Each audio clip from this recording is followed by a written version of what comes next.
Assalamualaikum warahmatullahi wabarakatuh. Good morning everyone, nice to meet you.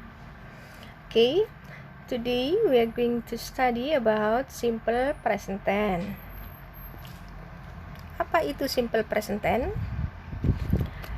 Simple present tense dalam bahasa Inggris itu digunakan untuk mendeskripsikan kejadian yang sifatnya reguler atau terus-menerus, kebenaran atau kebiasaan habitual. Mari kita simak contoh cara menggunakannya. Oke. Yang pertama, untuk mengungkapkan aktivitas yang sifatnya reguler atau terus-menerus ya. I take the train to the office. I take the train to the office. Subjeknya adalah I, predikatnya adalah take. I take the train to the office itu merupakan kebiasaan. Setiap mau ke kantor, dia selalu menggunakan kereta api. Jadi sifatnya reguler. Oke, kita simak kalimat kedua. The train to Berlin leaves every hour. Kereta api ke Berlin berangkat setiap jam. Itu adalah jadwalnya, kebiasaan. Maka kita menggunakan simple present tense. Kalimat ketiga, John sleeps 8 hours every night during the week. John tidur selama 8 jam setiap malam selama seminggu. Jadi rutinitasnya John itu kebiasaannya setiap malam selalu tidur 8 jam. Oke, kita lihat contoh yang kedua. For fact, untuk menyatakan fakta. The President of the USA lives in the White House. Presiden Amerika Serikat tinggal di Gedung Putih. A dog has 4 legs. Anjing punya 4 kaki. Pada faktanya begitu, umumnya begitu ya. We come from Switzerland. Kita datang dari Switzerland. Kalau kita bisa buat kalimat we come from Surabaya gitu ya. Atau we come from Indonesia. Yang diperhatikan adalah kata kerjanya ya. Seperti presidennya satu, dia laki-laki, maka predikatnya menggunakan lives ditambahi s. John sleeps, maka dilihat jika subjeknya saya, I, kata kerjanya take, tidak usah dikasih s. We come from Switzerland, kita, we, maka kata kerjanya come, tidak perlu ditambah s. Yang ketiga, for habits, untuk kebiasaan. I get up early every day. Saya bangun awal setiap hari. Ya, kita bangun awal ya karena kita muslim, bangunnya selalu jam 4 ya, menunggu adzan. Carol brushes her teeth twice a day. Carol menggosok giginya 2 kali dalam sehari, ini kebiasaan ya. They travel to their country house every weekend. Kata kerjanya travel, tidak usah dikasih s karena subjeknya they. Oke. Dan yang keempat, kapan kita menggunakan simple present tense? For things that are always or generally true. Sesuatu action atau kejadian yang sifatnya selalu, pada umumnya begitu ya. Contoh, it rains a lot in winter. Biasanya hujan deras pada musim dingin. Kalau ini memakai musim di Eropa. Kalau di Indonesia, it rains a lot in rainy season ya. The Queen of England lives in Buckingham Palace. Ya, Ratu Inggris tinggal di Istana Buckingham. They speak English at work. Mereka berkomunikasi bahasa Inggris di pekerjaan mereka. Nah, berikutnya adalah simple present tense biasanya juga digunakan dengan adverb. Kita lihat ada adverb of time di sini.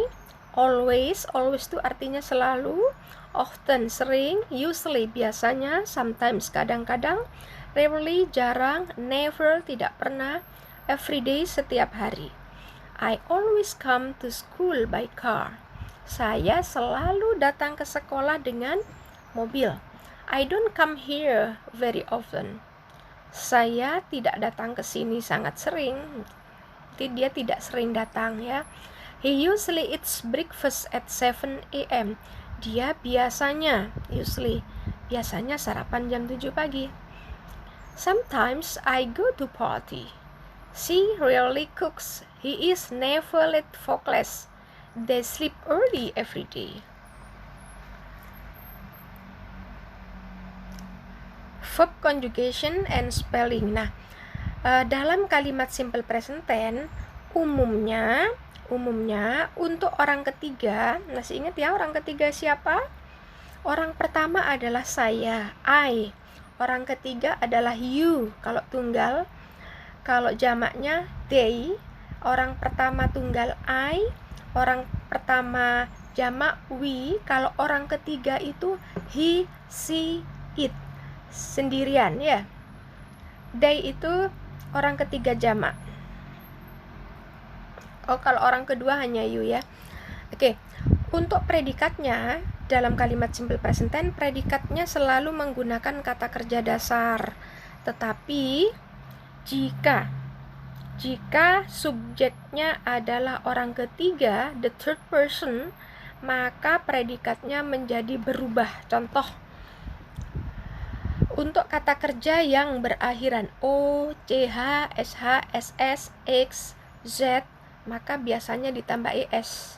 Misal go, I go, you go, we go, they go. Tapi jika subjeknya he, she, it, maka jadi goes. He goes, she goes to school, gitu ya. Catch jadi catch, wash jadi washes, kiss jadi kisses, fix jadi fixes, bus jadi buses. Untuk kata kerja yang berakhiran dengan y, kita mengubah dari y-nya dihilangkan, ditambah ies. Misalnya marry jadi marries, study jadi studies, carry jadi carries, worry jadi worries. Tetapi jika kata kerja tersebut berakhiran y dan sebelum y ada vowel a, i, u, e, o, maka tidak usah is, tetapi langsung ditambah s. Contohnya plays, enjoys, says, gitu ya. Nah, untuk membuat kalimat negatif bagaimana? Untuk membuat kalimat negatif pada kalimat present tense, kita butuh kata kerja bantu do dan does. Jika subjeknya I, you, we, they, maka kita menggunakan kata kerja bantu do. Contoh, I do not speak. Ingat, kata do dan does itu digunakan untuk membuat kalimat negatif dan interrogatif saja. Kalimat positif tidak perlu ya. I do not speak, you don't speak, we don't speak, they don't speak. Jika subjeknya he, she, it, maka kata kerja bantu yang diperlukan bukan do lagi, tapi does. Untuk kalimat negatifnya, contohnya she does not go to school, atau he does not play football, gitu ya. Bagaimana untuk membuat kalimat negatif atau interrogatif? Maka do atau does-nya diletakkan di depan. Do you speak English? Atau does she speak English? Ini dia. When the subject is he, she, or it, we add does at the beginning to make the affirmative sentence a question ya. Untuk membuat pertanyaan, maka does atau do-nya dipindah ke depan, baru setelah itu subjek. Does he, does she speak French? Do you like cats? Apa kamu suka kucing? Yes, I do. Nah, ini dia contoh yang lebih jelasnya ya. Kalimat afirmatif, negatif, dan interrogatif. Kalau positifnya I live. Untuk membuat kalimat negatif, I do not live. Do not bisa disingkat dengan don't ya. I don't live. Interrogatifnya, do I live? You live. Untuk kalimat positif. Negatifnya, you don't live. Untuk interrogatif, do you live? She lives. He lives. He doesn't live. She doesn't live. It doesn't live. Maka jika kalimat positifnya tadi he lives, maka untuk negatifnya he doesn't live. Live-nya kembali lagi ke bentuk dasar karena kemana S-nya kok hilang? S-nya sudah pindah ke do, jadi does. Begitu juga dengan interrogatif, kata dasarnya, kata kerjanya kembali ke bentuk dasar karena S-nya sudah pindah ke does. Does he live gitu ya. Untuk yang subjeknya are you with they sama. Do not. Nah, bagaimana jika pertanyaannya WH question? Kalau pertanyaannya dengan 5W plus H. Contoh ini. What do you do on Saturday morning? I have breakfast in a restaurant. What does she do on weekends? What does she do on weekdays? She does exercise. When do you go to school? We go to school on weekdays. When does he play? He plays soccer on Wednesday. Perhatikan ya. Tetap butuh bantuan do atau does jika kita menggunakan atau menggunakan WH question.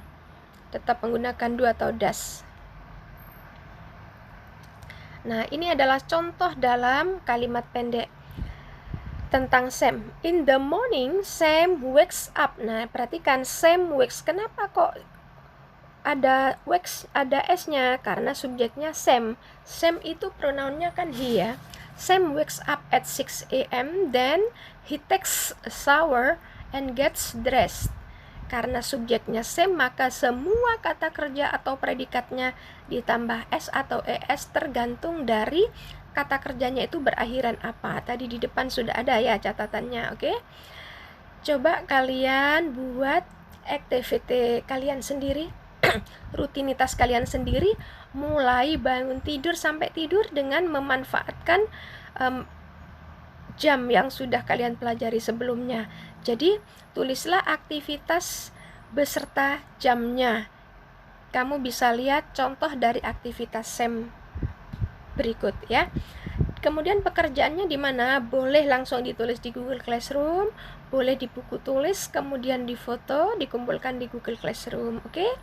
Thank you for your attention. See you next time. Wassalamualaikum warahmatullahi wabarakatuh. Bye-bye.